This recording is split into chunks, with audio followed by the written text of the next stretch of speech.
Our lowest income folks can't afford to live here. There's a scarcity of housing, and that drives the rental prices up. Well, it's the worst kept secret in California. The rent is too high, and those high prices are not just in the city. Tonight, we take a look at how a new affordable housing community is helping people that have been priced out of their rural homes. As you can see, all these fields here are completely flooded with, 2-3 feet of water. And what you normally would see would be cropland out here. The rain may be helping to get us out of the drought, but it's wreaking havoc on our food from the valley. And with more rain on the way, one question remains: how much pressure can be put on our levees? Let's get to the point. Happy Monday. Welcome back. I hope everyone had a great weekend. I mean, it was a little bit interesting. It started with space junk falling through the sky, and Governor Newsom took no time off. He was wrapping up his tour of the state.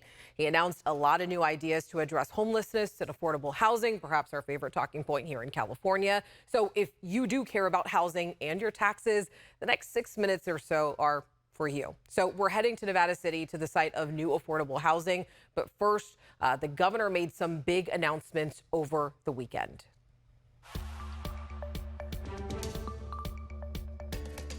People's lives can be changed. Forget the cynics out there that say this is too big, we'll never figure it out. We can't save all these folks. That's not true. That was Governor Newsom wrapping up his State of the State tour, calling on California voters to rethink how we treat mental health by including housing and substance abuse treatment. And it's something that current state law doesn't do. Voters approved a mental health service tax on millionaires back in 2004 to provide funding for county mental health services. But now the measure that the governor wants people to vote on next year would create 6,000 beds for unhoused people with mental illness. And those beds, they could be anything from campus-style settings to the facilities that people live in. Now, with a successful vote, $1 billion from that already existing tax, it would go into the housing and substance abuse treatment. But some state leaders, they want those new beds in addition to what we're already doing, not instead of it. Expand investment in housing, expand investments in substance use disorders, and continue with the amazing programs and services that are currently supported under the Act. If the initiative is approved, the governor says you would have a chance to vote on it in 2024. And meanwhile, the governor made major announcements for housing on his tour of the state. We learned last week that he's looking to deploy the National Guard to help set up 1,200 tiny homes for the homeless across the state. 350 of those are expected to be at Cal Expo. We've heard from a lot of you about the governor's plans. There are a lot of questions about how these tiny homes will actually come together. A viewer wrote into the team saying, in part, the biggest question is cost of each tiny home. Who has contract to build homes? And was it a bid contract or a political payoff? So here's what we do know. We'll break it down for a second. There's going to be 1,200 of those tiny homes across the state. The governor gave a loose estimate of about $30 million to make that happen. That leaves a price tag of about $25,000 per tiny home. And according to the website Home Advisor, the average price of a tiny home is about $45,000. Now, as for who would build them, that contract has yet to be signed. But companies like Rappipod and Gotham's, they were there. We can say that. And also, let us know what you think. Of course, we always love to hear from you. You can always send us a text at 916-321-3310 or shoot me and the team an email at tothepoint@abc10.com. We'd love to know your thoughts. And now we want to go ahead and take you out to Nevada City. It's a new affordable housing site, and it's really keeping families who are on the verge of homelessness housed. So Nevada City is home to about 3,100 people. It's located just off of I-80, just north of Grass Valley. And a lot of people from the Bay, they actually moved there during the pandemic, and that drove the housing prices up. Yeah, we know that sounds a little too familiar, but people there, I mean, they're really grateful, and they're also relieved as the housing development is really helping those families on the verge of homelessness. And Becca has that story in tonight's main point. This is the living room. We get the beautiful view with the trees. Maeve and Orv Fry are proud to show off their new space. Getting here was a miracle of down and then back up. Last month, they moved into the newly opened Cashin's Field affordable housing development in Nevada City after learning they could no longer live at their old place on the edge of Grass Valley. We were living in a really lovely, very old fifth wheel. It was 40 feet long. Inside, it was warm and cozy and wonderful, and we thought we'd be there forever. That's what we were told. And then property owner decided he needed to sell. And we didn't know what we were going to do. A friend told them about Cashin's Field. They applied and got accepted as tenants. It's an upgrade in space. 400 square feet there, over 800 square feet here. It also costs them more. We were only paying $400 a month where we were because Orb was caretaking. We're paying more than double now. They're on a fixed income and every dollar counts, but they say they know the cost is still relatively low. 1, 2, 3. At a ribbon-cutting ceremony Monday afternoon, local and state leaders officially celebrated the opening of Cashin's Field. The 51-unit affordable housing complex has a mix of 1, 2, and 3-bedroom apartments, and the benefit is largely staying local. 80% of the 51 units here are rented out to our local Grass Valley and Nevada City residents. Nevada County Supervisor Heidi Hall says Cashin's Field is for people who make 30 to 60% of the area median income. There's a scarcity of housing, and that drives the rental prices up and the sale price. Everybody during the pandemic moved from the Bay here. That drove housing prices up. So affordability is a big challenge for a lot of people here. Nevada City Mayor Doug Fleming says Cashin's Field went up in about 2 years and is a model of local and state governments working with private partners to get the job done. So let's show I asked the Frys what they would have done if Cashin's Field hadn't been an option. I probably would have asked friends, could we stay? Find a room somewhere. Honestly, I don't know what we would have done if this. Becca's with us now. Yeah, Alex, I mean, they share that they're in their early 80s. Can you imagine being on the verge of homelessness, not knowing where they were going to live next in their early 80s? So Cashin's Field really was just exactly what they needed right at the time they needed it. And how much is this costing? Yeah, so Supervisor Hall told me it's based on someone's income, right? So it could be anywhere from $300 to $1,000 per month. Now, remember, these units are for people making 30 to 60% of the average median income for that area. On our drive up, we looked at the average rent for Nevada City listed on Zillow. It's about $2,000 per month, which of course is well above what low-income folks can afford. And keep in mind that because it's a smaller community, there aren't as many rentals available there as, say, here in the Sacramento metro area, the Stockton metro area, and so forth. Yeah, and I want to be clear. I mean, local leaders are saying that more needs to be done, right? Yep, absolutely. The mayor and county supervisor both told me Cashin's Field is a great start, but more housing needs to be built. They say they're actively looking for other spots throughout the county to do something similar. And Nevada City's mayor says his next priority is building more housing for folks who make just a little bit more. So like teachers, firefighters, he calls that workforce housing. And he says there are already a couple of potential spots they're eyeing for that. All right, Becca, thank you so much. We appreciate it. Okay, so we're rounding up today's headlines right after the break. From a flag representing trans pride to a new kind of insulin that's in the works. We've got your talking points on the other side of the break. Here are some other stories that people are talking about today. Sac City Unified is raising the transgender pride flag. And at a time when some feel that LGBTQ rights are under attack, a resolution was approved for Sacramento City Unified to fly the trans pride flag. It did go up today. The resolution allowing the flag was signed to recognize International Transgender Day of Visibility at the end of the month. The district is encouraging safe spaces for employees to talk about trans visibility in class 2. Governor Newsom announced a partnership with generic drug manufacturer Civica to make insulin only $30 a month. Manufacturing should start later this year and hopes to see delivery in 2024. Actually, the new contract also allows the state to manufacture its own lower cost Narcan, which is used to reverse opioid overdoses.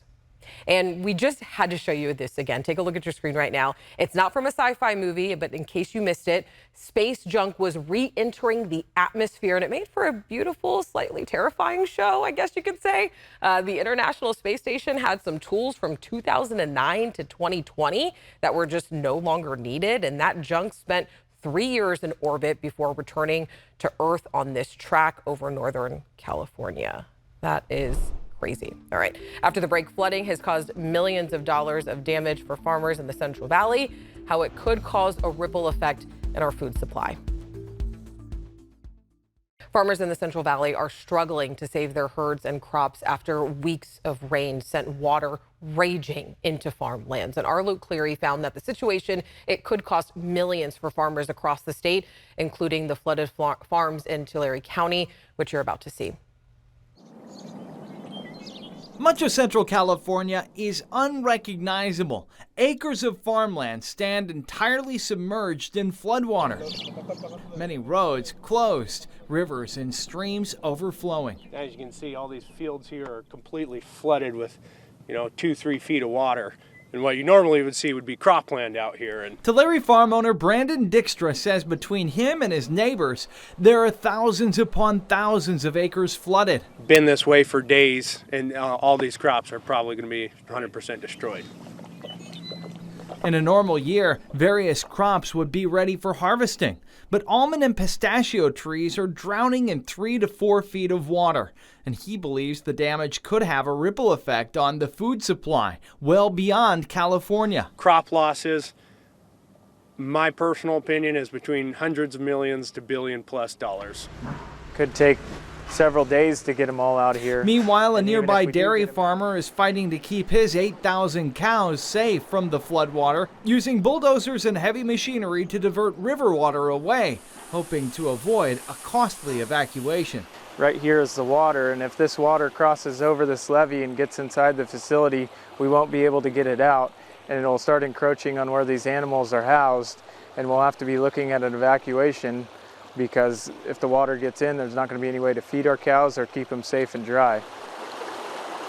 Floodwaters have already destroyed about 2/3 of the feed for the farm's cows. The situation could put some farmers out of business. He's hoping there will be some financial aid to farmers. To get through these tough times, that way we're able to, keep feeding the world and keep employing all these people that help these businesses work and run.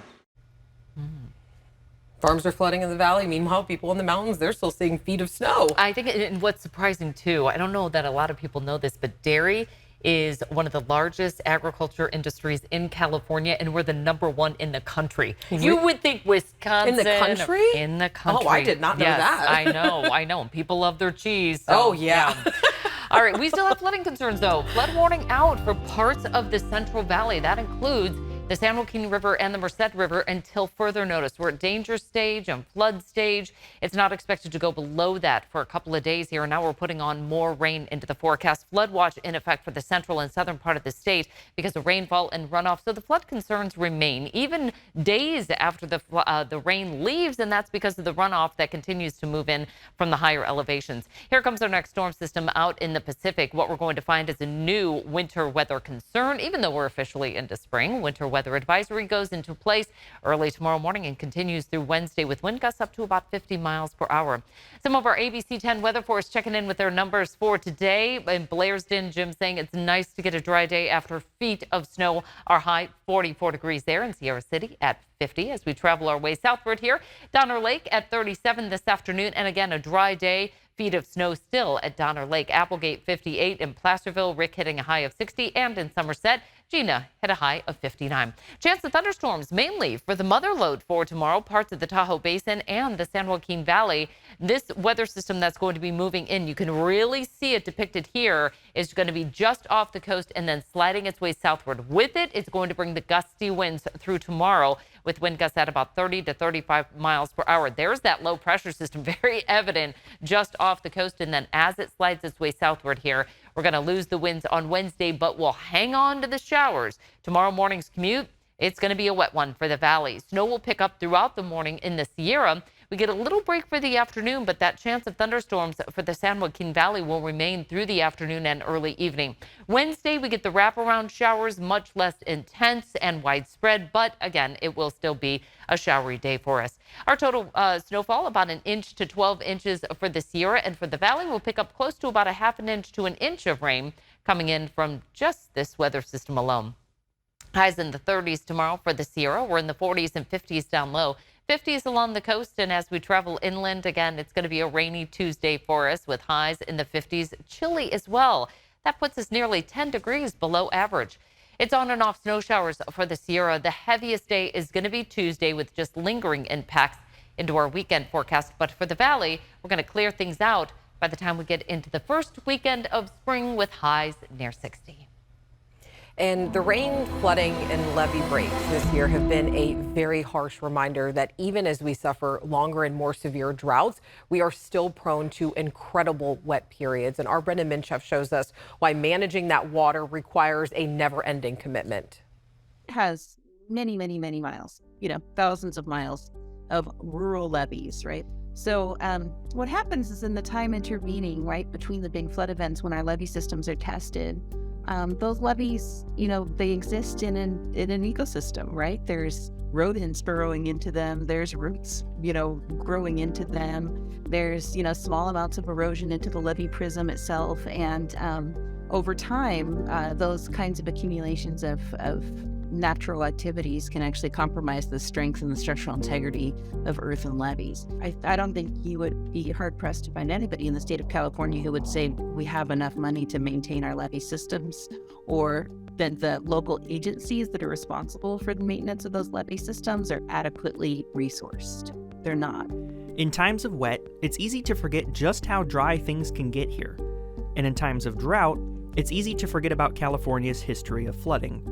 It's also easy to forget about levee upkeep and flood protection and infrastructure funding. We feel very strongly that even in a moment of belt tightening, there are certain things you just can't cut. In light of the state budget shortfall, cuts have to be made. The governor's proposed fiscal year 2023-2024 budget eliminates $40 million in floodplain restoration in the San Joaquin Valley that was passed just last year by the state legislature. Another $60 million was diverted away from the budget in fiscal year 2021 to 22. And the state kind of decides year after year to divert funds away from such a multi-benefit solution. We think of a couple things. We think, first off, it's much more expensive to pay later than to pay now, right? And so the damages that we're experiencing as a result of this storm event or these series of storm events and not being prepared, they're much, much greater than if we had just spent the money to invest on the front end.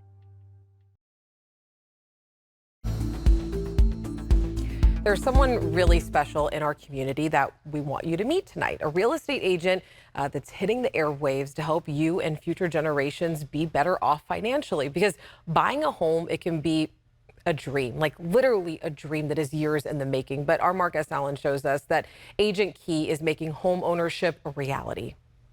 I am Agent Key, and we are selling Sacramento. Meet Agent Key. Key Matthews is one of the busiest real estate professionals in California, and not just for selling houses. She's the host of a radio show on 97.5 KDEE, Selling Sacramento. She's the founder of Sac Club 100, a group helping people learn the road to home ownership. She was also recently named State Director of the California Association of Real Estate Brokers, a subsidiary of the oldest minority real estate trade association in the United States. There are people watching right now that probably think they could never own a home because they just don't want to have the conversation about the road to that. So they haven't had the conversation. Right, yeah. So for so long, so many people, blacks and minorities in particular, have not had the opportunity to have those kinds of conversations in their homes. You know, we grew up in households where we're struggling to survive and we're thinking about how to pay the rent, how to get the bills paid.